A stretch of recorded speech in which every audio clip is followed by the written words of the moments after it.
Oi, gente, tudo bem? Espero que esteja tudo certo com você aí do outro lado, mas deixa eu ter uma conversinha aqui com vocês. Tá sendo difícil fechar as contas esse mês? Tá complicado esse primeiro semestre desse ano?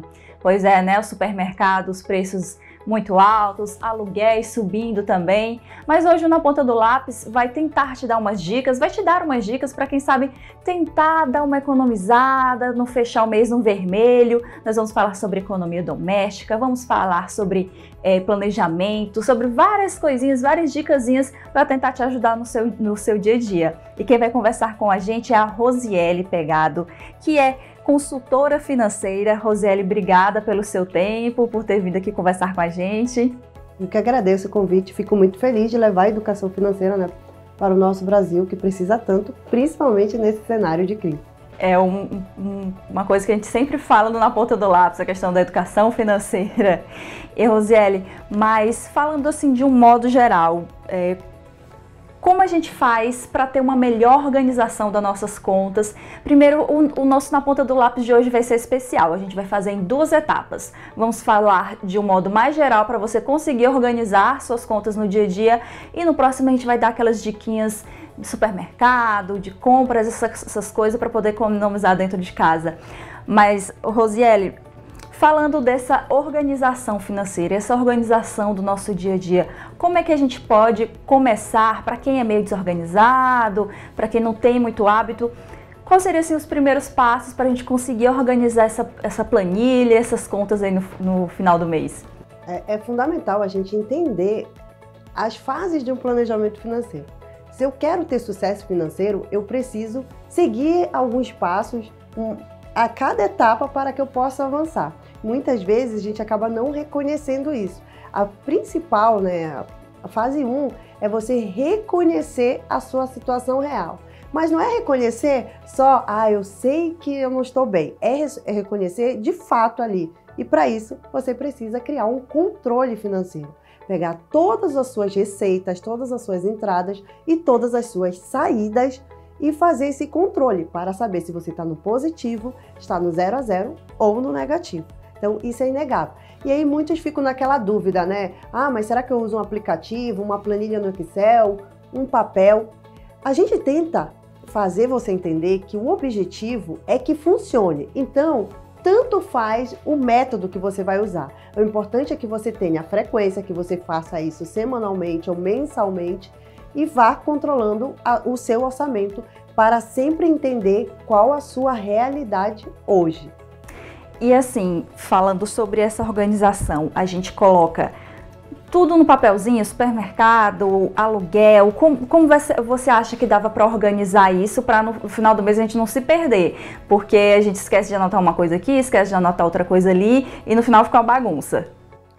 Exatamente. O que acontece? Quando eu faço um controle financeiro, eu vou anotar todas as informações, mas para isso elas precisam ser categorizadas para que eu consiga enxergar quanto eu gasto em determinada área da minha vida.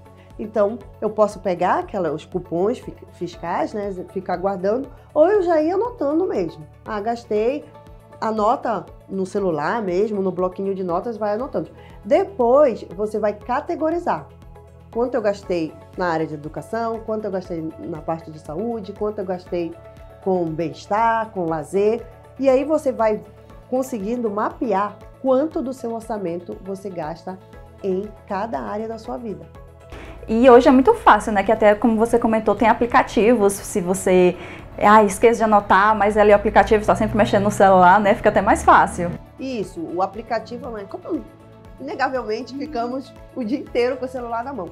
Então, não dá para dizer, eu não tenho tempo, porque você está no celular, você está em uma rede social. Então, use o aplicativo para fazer essa organização, né? Pare 1 minuto, 5 minutos e vá anotando e vá avaliando. Porque existe, né? Já atendi clientes que eles criaram um grupo, um casal, criaram um grupo no WhatsApp. Todos colocavam os gastos, as notas lá, os valores lá no grupo. E eu perguntei, tá, mas quem faz o controle? Quem anota, faz a somatória de tudo isso? Ninguém. A ideia foi boa a princípio, mas tá. E a organização não. Então, a gente precisa entender que você precisa fazer a somatória. Não é só pegar as informações. Você precisa organizá-la e somar. Porque é aí que você vai saber se você está no positivo ou não. E se está no negativo, o quanto você está no negativo. Porque em muitos casos, né, nos meus atendimentos e nas minhas palestras, às vezes a pessoa pensa que ela deve R$500, R$1.000. E eu já atendi um cliente que ele achava que ele nem tinha dívida, que ele não estava devendo nada. E ele estava devendo R$19 mil. Bem pouquinho, né? E quando a gente foi conversando, ele foi vendo que ele devia a Casa Bahia, aí devia a farmácia do amigo dele. Ele foi somando os débitos que ele não lembrava. Mas como eu falei, e telefone? Ah, então, eu troquei de plano e não paguei o último, estou devendo R$2.000. Então a gente foi somando, a gente viu que ele devia muito mais do que ele imaginava. Que é a falta da organização, que é essa que a gente está aqui batendo a tecla, né? E já que você falou de dívidas, e se a pessoa, de repente, eu comecei a me organizar, eita, gente, acho que eu tô meio complicado, assim, qual é o primeiro passo que você acredita que a pessoa poderia dar? Eu vou pagar dívida X, não, é melhor pagar dívida Y, como seria uma melhor forma de tentar sair dessa situação? Quando a gente se encontra em uma situação de dívida, eu sempre gosto de enfatizar que você não é um endividado, você está endividado. É um momento da sua vida que por algum acaso, né, alguma decisão errada, você acabou se endividando, ou mesmo no cenário, né? Muitos se endividaram por conta do desemprego, perderam o trabalho, então perderam a renda. E se esse for o seu caso, o que eu aconselho é que você, primeiro, tenha calma, né? Porque a gente acaba ficando ansioso, desesperado, e aí as redes sociais também atrapalham, porque parece que todo mundo tá rico lá, menos eu, né? Então tenha calma, aquilo ali é apenas uma foto, né? Não é a realidade. E o segundo momento é que você, assim como você faz a categorização, né, a organização lá nos seus gastos, nas suas entradas, você vai fazer isso com as suas dívidas. Você vai organizá-la para você entender qual você vai pagar primeiro. Porque muitas vezes nesse cenário as pessoas ficam desesperadas. Elas querem pagar todas de uma vez, assim, sabe? Elas querem se livrar daquele problema.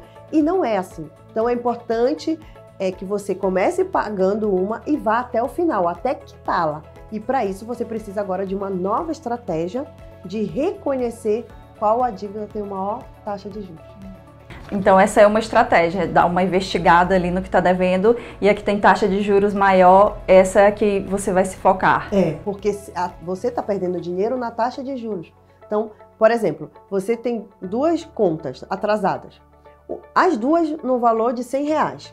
Uma você tem 2% de juros e a outra você tem 10% de juros.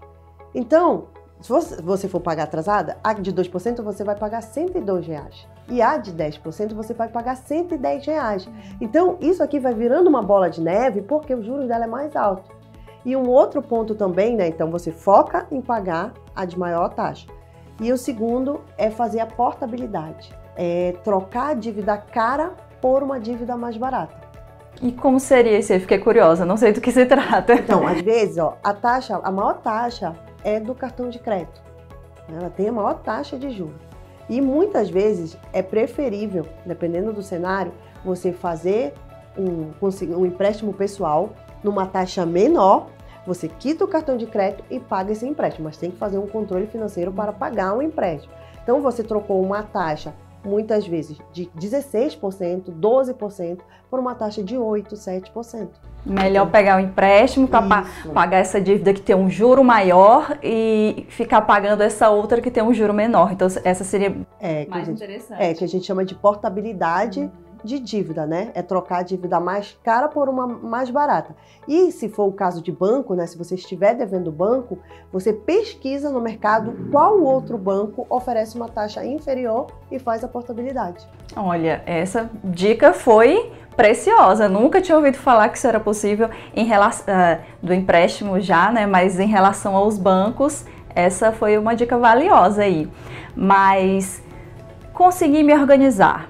Consegui pagar minhas dívidas, estou mantendo tudo organizado. O que a gente pode fazer então com esse dinheirinho que sobra, uma reserva financeira? Qual a dica aí para já finalmente conseguir ter uma organização? Deixei de ser desleixado, comecei a anotar tudo e deixar ainda melhor a questão do final do mês para poder fechar bem. Assim, uma coisa que a gente fala na organização financeira é que às vezes você vai organizar, vai criar um controle e vai aparecer um dinheiro, né? Um dinheiro que saía que você não controlava.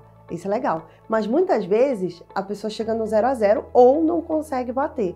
Ela mesmo reduzindo, ela ainda tem um consumo maior do que aquilo que ela ganha. Então, são 2 passos. O primeiro é reduzir os gastos para tentar igualar ou ter um saldo positivo.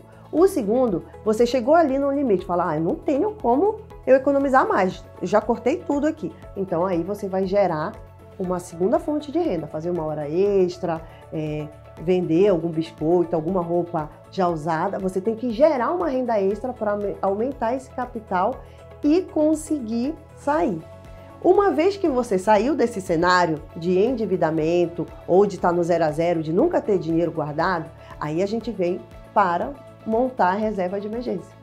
E falando sobre a reserva de emergência, qual a melhor forma de guardar esse dinheiro e quanto seria assim um valor que seria interessante da gente ter para, enfim, por isso que eu não me chamo emergência, para alguma eventualidade, alguma emergência, alguma situação incomum?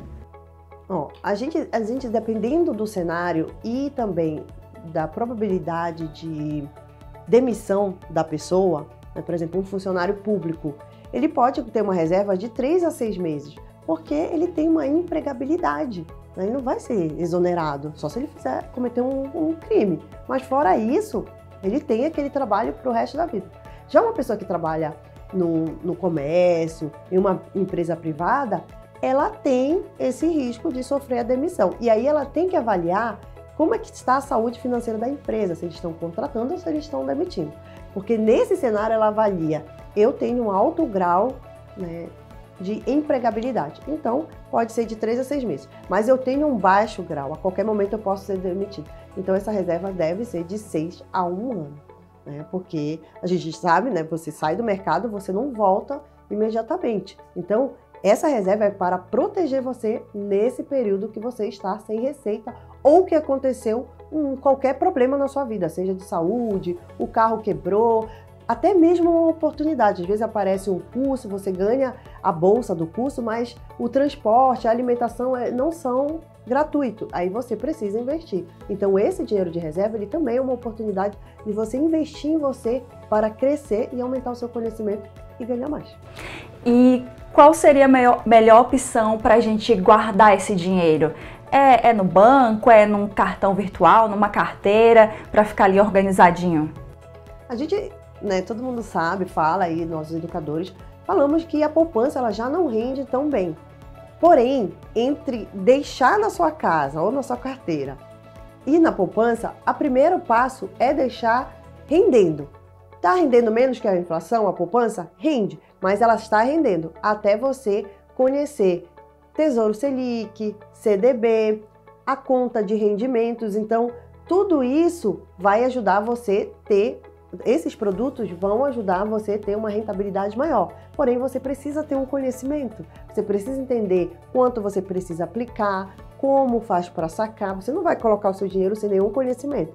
Então, se você ainda não sabe nada, coloque na poupança para você ter a noção que você está poupando ali, está criando seu controle financeiro e daí estude para fazer a aplicação do jeito certo e não ficar com medo de perder o dinheiro, porque você não sabe nem onde você aplicou o dinheiro. Certo. A Rosiele deu dicas maravilhosas hoje. Como eu falei, esse Na Ponta do Lápis é especial. Você vai ter que ficar ligado na programação da TV Câmara Campinas para assistir esse e assistir o próximo, em que a gente vai focar mais no dia a dia. A gente ajudou você a organizar seu orçamento, ajudou a sair do vermelho, mas também a gente sempre tem alguma dica interessante para o dia a dia, supermercado, como economizar, e a Rosiele vai estar comigo novamente para dar essas diquinhas do dia a dia para conseguir facilitar a vida e não fechar no vermelho, né? Essa organização financeira ajuda muito a gente a trazer o equilíbrio financeiro, e é com o equilíbrio que a gente vive o bem-estar, tem qualidade de vida. Então não veja o planejamento, a organização como algo chato. Veja como algo prazeroso, que a sua vida vai melhorar bastante.